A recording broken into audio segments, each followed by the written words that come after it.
Hola mis hermanos, muy buenas noches. Como siempre, para mí es un placer poder compartir con ustedes el espacio de nuestra escuela bíblica. Ya se está terminando el año y está llegando una época que a muchos nos gusta, no solo porque es el cierre de un año, sino también por los nuevos comienzos que en el Señor estoy segura vamos a tener en el 2022. Además del significado importante que tiene para nosotros los creyentes el poder celebrar el natalicio de nuestro Señor Jesucristo. Así que mis hermanos, prepárese para lo que esta noche el Señor tiene que enseñarnos, prepare su corazón, dispóngase para prestar atención en estos cortos minutos donde vamos a recibir estos viernes unas enseñanzas muy importantes y precisas para este tiempo de Navidad que vamos a empezar a compartir. Vamos a pedirle la dirección al Espíritu Santo y le pido que me acompañe a orar. Señor amado que estás en los cielos, te alabamos y te glorificamos y te exaltamos, Señor. Gracias porque eres bueno, Señor, y para siempre es tu misericordia. Gracias porque nos has llenado de tu amor, de tu bondad, Señor, porque todos los días podemos despertar y decir gracias a Dios por todas las cosas que nos ha dado, Señor. Te pedimos en esta hora que tu Espíritu Santo sea guiándonos a través de esta meditación, Señor. Que tu palabra sea viva y eficaz y más cortante que espada de dos filos y que penetre en lo más profundo de nuestro ser y transforme, cambie y divida aquellas cosas que tienen que ser divididas. Te lo pedimos, Señor. Te pedimos perdón por todos nuestros pecados. En el nombre de Cristo Jesús. Amén. Muy bien, como escuela bíblica nosotros vamos a hacer un pare en las temáticas que llevamos. Recuérdese que llevamos o que estamos estudiando la Biblia de manera panorámica y que ya llevamos hasta los libros de Reyes. Y hoy vamos a dar inicio a una nueva serie titulada Jesús vino para. Pero antes yo quisiera que reflexionáramos sobre qué es lo que celebramos los cristianos en esta época, por qué es especial para nosotros. Pues porque celebramos a Jesucristo, ¿cierto? Celebramos la encarnación, celebramos el nacimiento. Como dice Filipenses 2, Cristo, Él, no estimó el ser igual a Dios como cosa que aferrarse, sino que se despojó a sí mismo y tomó la forma de siervo y se hizo semejante a nosotros. Y ese motivo por sí solo es suficiente y es importante tenerlo claro en estos tiempos donde el consumismo, el capitalismo en el que vivimos opaca y muchas veces nos hace olvidar cuál es el verdadero significado, cuál es el verdadero sentido que tiene para nosotros esta época. Y es que es Cristo el significado, es Cristo quien nos debe motivar en esta época y quien debe encender nuestros corazones en estos tiempos. Entonces la Navidad trata de la venida de Cristo a este mundo. Trata del Hijo de Dios, quien existía desde la eternidad con el Padre. Como dice Hebreos capítulo 1, versículo 3, dice, el Hijo es el resplandor de la gloria de Dios. Es la fiel imagen de lo que Él es y el que sostiene todas las cosas con su palabra poderosa. El Señor Jesucristo existió desde siempre. Él no tiene principio y no tiene final, es eterno y siempre ha existido. Trata también del nacimiento virginal de un niño. ¿De quién? De Jesucristo, que fue concebido de una manera milagrosa por el Espíritu Santo, ya que Él era el Hijo de Dios. Lucas, capítulo 1, versículo 35 dice, respondiendo el ángel le dijo, el Espíritu Santo vendrá sobre ti y el poder del Altísimo te cubrirá con su sombra, por lo cual también el santo ser que nacerá será llamado Hijo de Dios. Esta es la narración de cuando el ángel se le aparece a María, la mujer que fue escogida para llevar en su vientre al Salvador, a nuestro Señor Jesucristo. También esta época trata de la venida de un hombre llamado Jesús, en quien toda la plenitud de la divinidad habita en forma corporeal. Eso lo dice Colosenses capítulo 2, versículo 9. Es una afirmación de la deidad del Señor. En Cristo mora toda la plenitud, toda la plenitud. Fíjense que no dice una parte, dice toda la plenitud habita en Él. También trata de la llegada del cumplimiento de los tiempos que habían sido profetizados por los profetas en el Antiguo Testamento. Dice Miqueas 5:2, pero de ti, Belén Efratá, pequeña entre los clanes de Judá, saldrá el que gobernará a Israel. Sus orígenes se remontan hasta la antigüedad, hasta tiempos inmemorables. Es decir, nacería un gobernante y nacería en Belén. Además, dice Isaías 9:6 que su nombre sería admirable, consejero, Dios fuerte, Padre eterno y príncipe de paz. Es decir, este niño sería el Mesías, el ungido, el vástago del tallo de Isaí, el hijo de David, el rey, el Salvador, el Emmanuel, el Dios con nosotros. Y de acuerdo a lo que dice el Evangelio de Marcos, capítulo 10, versículo 45, ese Jesucristo, ese el Hijo del Hombre, vino a esta tierra para dar su vida. Dice, porque el Hijo del Hombre no vino para ser servido, sino para servir y para dar su vida en rescate por muchos. Así que tener que apartar de manera intencional un tiempo para meditar en la encarnación de ese verbo es un gran regalo y es un gran privilegio que usted y yo tenemos, que los hijos de Dios tenemos. Junto con el advenimiento de Cristo, la época de la Navidad nos da una oportunidad única para rememorar la historia de nosotros con el Señor. Les decía cuando estudiábamos el libro de Ruth que es la historia de amor entre Cristo y nosotros. Así que esta época nos sirve para recordar los inicios de esa historia, que va desde el jardín del Edén hasta el establo de Belén. Es el desarrollo histórico de esa promesa del Redentor que, como dice en Génesis, aplastaría la cabeza de la serpiente, y lo hizo en la cruz del Calvario. Como escuela bíblica, entonces, hemos querido traer en este tiempo 4 razones por las que es importante recordar el advenimiento de Cristo, y la Biblia es precisamente la que nos va a ilustrar de la mejor manera. Y vamos a hablar de la primera razón por la que vino Jesús, y es: Jesús vino para hacer el sacrificio. Uno de los principales temas que encontramos a lo largo y ancho de la Biblia es la presencia real, física de nuestro Señor Jesucristo. Desde Adán y Eva, el Señor siempre quiso tener una relación con su creación, con sus hijos. El Señor no solo nos amó primero, sino que Él se acercó a su pueblo. No somos nosotros los que nos acercamos a Él, es Él quien se acerca a nosotros, quien nos llama a su presencia con lazos de amor. Él es el que se acercó a su pueblo en la tierra. Por ello nosotros hoy tenemos la posibilidad de conocerlo, de comprender y andar en su propósito, de experimentar una relación. Gracias a Jesucristo tenemos hoy entrada confiada al trono de la gracia, además de muchas otras bendiciones. Entonces, pertenecer a este pueblo significaba experimentar el favor de Dios, ¿cierto? El favor de su presencia, es decir, experimentar su guía, su protección, hasta su mano poderosa y todas esas obras milagrosas que hemos estado estudiando en el Antiguo Testamento y que seguiremos estudiando el año que viene. Esto explica entonces por qué uno de los mayores castigos que el hombre puede experimentar, el pecador puede experimentar, es ser exiliado de la presencia de Dios. Y ese es el castigo que más nos ha costado a nosotros los seres humanos, cuando fuimos expulsados de la presencia de Dios por el pecado. Para el pueblo de Israel en el Antiguo Testamento, la consecuencia de desobedecer las leyes de Dios era que eran separados no solo de la comunidad, es decir, del pueblo, de sus compañeros, de sus vecinos, de sus familias, sino que quedaban aislados de la misma presencia de Dios. Y este era un castigo muy severo. Y aquí, en este contexto, es donde entra en escena el sacrificio. Recuérdese que estamos en la primera razón por la que Jesús vino, que es para hacer un sacrificio. Entonces, en esa época existían las leyes de los sacrificios. Las personas podían ofrecer varios tipos de sacrificios. Unos eran voluntarios, que son los sacrificios para agradecer por la provisión, la ofrenda de paz, sacrificios para adoración, pero también habían unos sacrificios que eran obligatorios, que eran parte de la expiación de los pecados. Entonces, de esta manera, y a través de estos sacrificios de expiación que se hacían en el Antiguo Testamento, Dios le permitía regresar a la plena comunión con el resto del pueblo y con Él.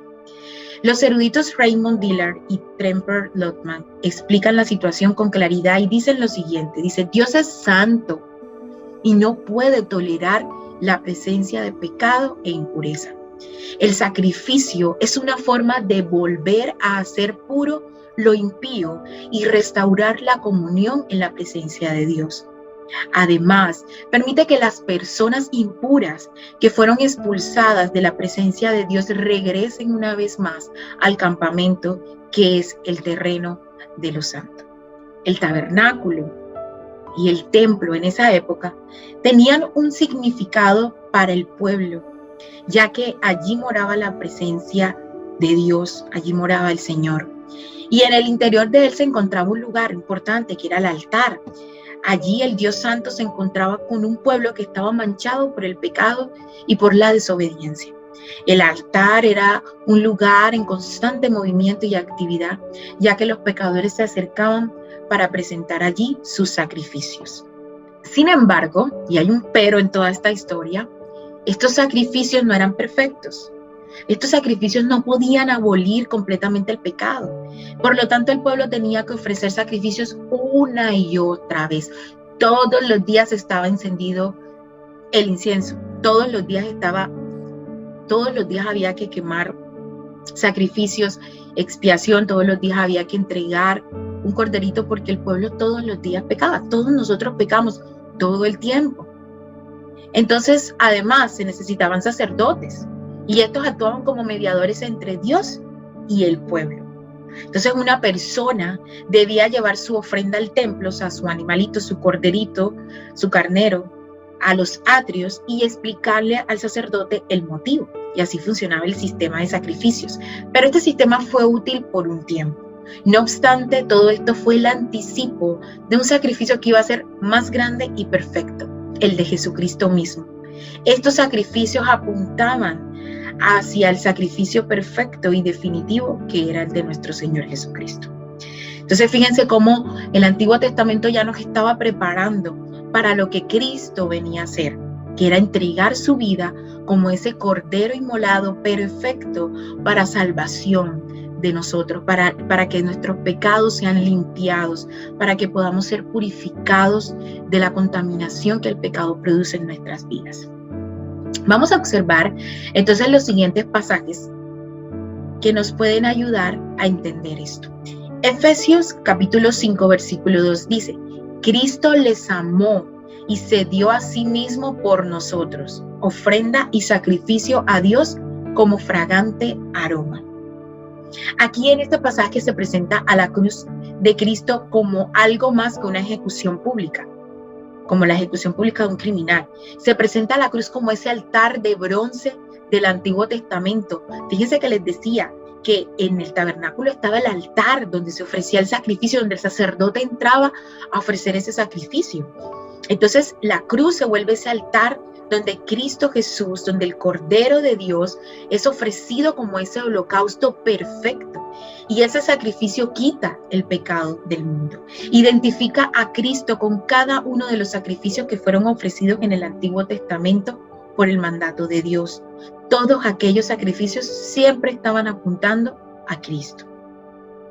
Hebreos capítulo 9 versículo 26 dice: al contrario, ahora, al final de los tiempos, quien, Cristo, se ha presentado por una sola vez y para siempre, a fin de acabar con el pecado mediante el sacrificio de sí mismo. Los sacerdotes entraban en la primera parte del tabernáculo y lo hacían continuamente y nunca finalizaban su trabajo. Si por ejemplo venían hoy, tenían que volver mañana, tenían que volver al día siguiente, les decía una y otra vez. Este trabajo quizás podía ser un poco monótono para ellos, de tener que estar realizando este ritual. La misma repetición del ritual significaba que no era suficiente, porque si yo tengo que volver mañana y volver mañana quiere decir que no ha sido suficiente. Sin embargo, vamos a ver que Cristo fue una vez al lugar santísimo y para él fue suficiente. Fue necesario ir solamente una vez. Cristo vino bajo la ley, apareció al final de la época de la ley e instituye la nueva época, que es la época de la gracia. Y el Señor, con esa sola vez que fue, acabó con el pecado en nosotros, los hijos de Dios. Es decir, fuimos expiados de esos pecados.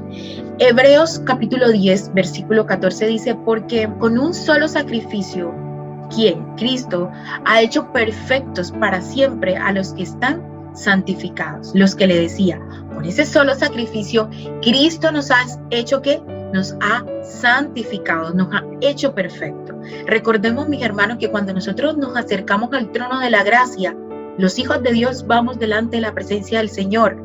Es esa santidad que Cristo nos ha dado, esa santidad por haber sido ese sacrificio que nos la da a nosotros, la que nos permite acercarnos al trono de Dios. Recuérdese que la palabra de Dios dice que nadie verá a Dios si no es santo.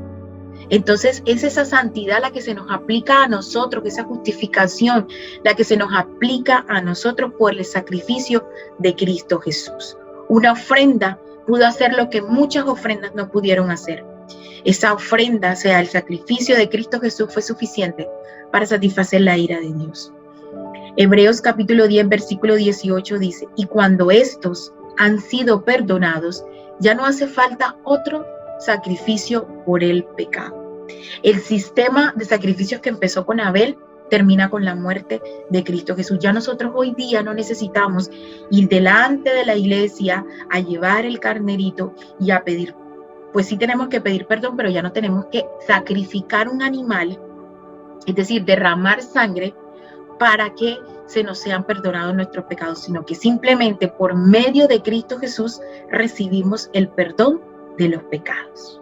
Entonces, mis hermanos, estos versículos nos muestran que Jesús se entregó voluntariamente como un sacrificio a Dios por nuestra culpa. Además, también señalan cómo Él fue un sacrificio perfecto.